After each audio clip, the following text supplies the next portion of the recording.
Assalamualaikum warahmatullahi wabarakatuh. Kami dari kelompok 1 Luring. Sebelumnya, kami akan memperkenalkan anggota kelompok kami. Nama saya Imairatus Sadidah dengan NIM akhir 051. Saya Amalia Karin Rahmadita, NIM akhir 012. Saya Brian Dwi Maharani, NIM akhir 016. Saya Anisatus dengan NIM akhir 029. Laila Mustika, NIM akhir 088. Di sini kami akan menjelaskan tentang perbandingan pembelajaran tematik dalam kurikulum KTSP dengan K13. Di sini kami akan menjelaskan tentang 1. Pengertian, 2. Tujuan, 3. Karakteristik, 4. Keunggulan dan kelemahan, 5. Perubahan implementasi untuk mapel, 6. Perbedaan KTSP dan kurikulum 13. Pertama, pengertian dari KTSP dan kurikulum 2013. KTSP adalah kurikulum operasional yang disusun, dikembangkan, dan dilaksanakan oleh setiap satuan pendidikan dengan memperhatikan standar kompetensi dan kompetensi dasar yang dikembangkan oleh PSNP. KTSP merupakan penyempurnaan dari kurikulum 2004 atau KBK. KTSP juga diwujudkan dalam bentuk standar kompetensi dan kompetensi dasar yang telah disahkan penggunaannya di sekolah. Sedangkan pengertian kurikulum 2013 adalah pada upaya penyederhanaan dan tematik integratif. Kurikulum 2013 disiapkan untuk mencetak generasi yang siap di dalam menghadapi masa depan. Karena itulah KTSP adalah kurikulum berbasis kompetensi yang disusun untuk mengantisipasi perkembangan di masa depan atau di masa mendatang. Kedua, tujuan dari KTSP dan kurikulum 2013. Secara umum, tujuan diterapkannya KTSP adalah untuk memandirikan dan memberdayakan satuan pendidikan melalui pemberian kewenangan otonomi kepada lembaga pendidikan. Dalam tujuan tersebut, KTSP mampu untuk mewujudkan dan mengembangkan pembelajaran dalam mencapai suatu pendidikan yang bermutu dengan standar yang jelas dan sesuai dengan target yang ingin dicapai. Sedangkan kurikulum 2013 bertujuan untuk mendorong peserta didik atau siswa mampu lebih baik dalam melakukan observasi, bertanya, dan bernalar, serta mengkomunikasikan apa yang mereka peroleh atau mereka ketahui setelah menerima materi pelajaran. Dengan tujuan tersebut, siswa dapat meningkatkan kemandirian serta dapat berpikir secara inovatif, kreatif, dan cepat serta tanggap, sehingga dapat menumbuhkan keberanian dalam dirinya. 3. Karakteristik kurikulum tingkat satuan pendidikan. Kurikulum tingkat satuan pendidikan KTSP memungkinkan berkurangnya materi pembelajaran yang banyak dan padat, tersusunnya perangkat standar dan patokan kompetensi yang perlu dikuasai oleh peserta didik, berkurangnya beban tugas guru yang selama ini sangat banyak dan beban belajar siswa yang selama ini sangat berat, serta terbukanya kesempatan bagi sekolah untuk mengembangkan kemandirian sesuai dengan kondisi yang ada di sekolah. Jadi, dapat disimpulkan bahwa kurikulum KTSP ini menekankan pada ketercapaian dalam kompetensi siswa entah secara individual maupun tidak. Dalam kurikulum KTSP ini, peserta didik dibentuk untuk mengembangkan pengetahuan, pemahaman, kemampuan, serta nilai dan sikap yang akhirnya dapat membentuk kepribadian yang sangat terampil dan mandiri. Dalam kurikulum KTSP ini, guru sendiri yang harus menentukan indikator dan pokok materi pembelajaran yang sesuai dengan situasi, daerah, dan minat peserta didik. Oleh karena itu, hal ini dapat mempermudah jalannya belajar mengajar baik guru maupun siswa. 4. Keunggulan dan kelemahannya diantara lain yaitu kelebihan KTSP. 1. Mendorong terwujudnya otonomi sekolah dalam penyerahan pendidikan. 2. Mendorong para guru, kepala sekolah, dan pihak manajemen sekolah untuk semakin meningkatkan kreativitasnya dalam penyelenggaraan program pendidikan. 3. KTSP sangat memungkinkan bagi setiap sekolah untuk menitikberatkan dan mengembangkan mata pelajaran tertentu yang akseptabel bagi kebutuhan siswa. KTSP akan mengurangi beban belajar siswa yang sangat padat dan memberatkan kurang lebih 20%. 4. KTSP memberikan peluang yang lebih luas kepada sekolah-sekolah plus dan mengembangkan kurikulum sesuai dengan kebutuhan.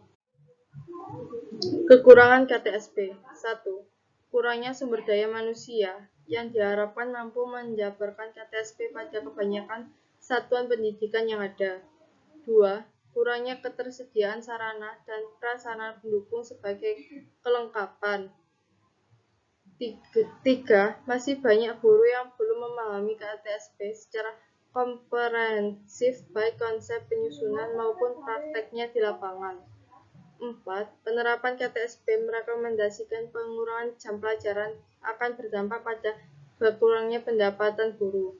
5. Faktor penghambat yang harus diantisipasi dan diatasi oleh pihak sekolah dan juga menjadi perhatian bagi pemerintah agar memberlakukan KTSP tidak hanya akan menambah daftar persoalan yang dihadapi dalam dunia pendidikan.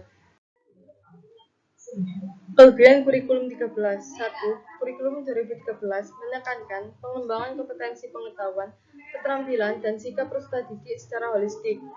2. Menjadikan peserta didik lebih aktif dan kreatif agar peserta didik dapat memecahkan suatu masalah. 3. Munculnya pendidikan karakter dan pendidikan budi pekerti yang diintegrasi ke dalam semua program studi agar peserta didik dapat membentuk karakteristik yang lebih baik. Kekurangan kurikulum 13. 1. Kurikulum 2013 tidak didasarkan pada evaluasi dari pelaksanaan KTSP 2006, sehingga dapat dalam pelaksanaan bisa membingungkan guru dan pemangku pendidikan. 2. Kurangnya pemahaman guru dengan konsep pendekatan saintifik. 3. Masih banyak guru yang belum memahami kurikulum secara komprehensif, baik konsepnya, penyusunannya, maupun prakteknya di lapangan. 4. Kurangnya SDM yang diharapkan mampu menjabarkan kurikulum 2013 pada satuan pendidikan yang ada dan masih rendahnya kualitas guru dan sekolah. 5. Perubahan implementasi untuk semua mata pelajaran, baik KTSP maupun kurikulum 2013. KTSP. 1. Materi disusun untuk memberikan pengetahuan. 2. Melalui pendekatan pembelajaran. 3. Penilaian pada pengetahuan melalui ulangan dan ujian. Dalam hal tersebut, bisa dilihat bahwa dalam pembelajaran KTSP, materi-materi biasanya disusun terlebih dahulu dengan sedemikian rupa. Gunanya untuk memberikan pengetahuan dan pendekatan pembelajaran. Biasanya, dalam pendekatan pembelajaran, guru-guru memberikan materi apa yang harus dipelajari dan dihafalkan agar siswa siap untuk mengikuti pembelajaran. Biasanya, KTSP tersebut mengambil penilaian melalui ulangan dan ujian saja. Kurikulum 2013. 1. Materi disusun seimbang. 2. Siswa mencari tahu. 3. Penilaian otentik pada aspek sikap, pengetahuan, dan keterampilan berdasarkan portofolio. Jadi, dalam kurikulum 2013 ini, materi biasanya dibuat dengan rata sesuai dengan kompetensi sikap, pengetahuan, dan keterampilan siswa. Pada kurikulum 2013 ini, biasanya siswa disuruh untuk berpikir kritis. Mereka mencari tahu sendiri apa yang mereka pelajari selanjutnya. Kalau mereka tidak paham apa yang mereka pelajari, mereka bisa bertanya kepada guru-gurunya. Dalam penilaian kurikulum 2013 ini bisa dilihat pada aspek kompetensi, sikap, pengetahuan, keterampilan berdasarkan portofolio yang selama ini siswa lakukan pada pembelajaran. Keenam, perbedaan antara KTSP dan kurikulum 13 diantaranya yaitu dalam KTSP yang pertama, setiap mata pelajaran tentu mendukung kompetensi tertentu. tertentu. Maksudnya, di sini setiap mata pelajaran yang akan diajarkan memiliki kompetensi yang khusus. Sedangkan di kurikulum 2013, setiap mata pelajaran mendukung semua kompetensi yang ada tanpa kompetensi yang khusus. Kedua, dalam KTSP, tiap mata pelajaran diajarkan dengan pendekatan yang berbeda. Maksudnya, setiap mata pelajaran yang akan diajarkan oleh guru memiliki metode-metode yang berbeda. Sedangkan di kurikulum 2013, mata pelajaran yang dirancang dan dikaitkan satu dengan yang lain dan memiliki kompetensi yang diikat oleh kompetensi inti tiap kelasnya.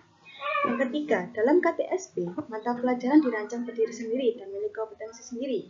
Contohnya, setiap mata pelajaran IPA yaitu berdiri sendiri dan di IPA tersebut memiliki kompetensi sendiri juga atau khusus. Sedangkan di kurikulum 2013 semua mata pelajaran diajarkan terkait dan terpadu dengan pendekatan yang sama, saintifik, yaitu pendekatan yang dimana siswa harus menanya, mengamati, mengumpulkan informasi, mengelola informasi dan menginformasikan. Dengan adanya pendekatan saintifik tersebut, siswa dapat lebih interaktif saat di kelas. Keempat, menurut dalam KTSP, tiap jenis konten pembelajaran diajarkan dengan terpisah atau setiap mata pelajaran dipisah-pisahkan seperti IPA sendiri, IPS sendiri, PKS sendiri, dan lain-lain. Sedangkan di kurikulum 2013, konten ilmu pengetahuan diintegrasikan dan dijadikan konten penggerak mata pelajaran lainnya. Yang contohnya tema 1 tentang pengalamanku, dan itu setiap tema di dalam tersebut memiliki semua mata pelajaran yang ada. Kelima, dalam KTSP, tematik untuk 1-3 belum terintegrasi. Maksudnya, di KTSP, untuk kelas 1 sampai kelas 3, mata pelajaran yang diajarkan belum terintegrasi. Sedangkan di kurikulum 2013, tematik untuk semuanya dari kelas 1 sampai kelas 4 sudah terintegrasi.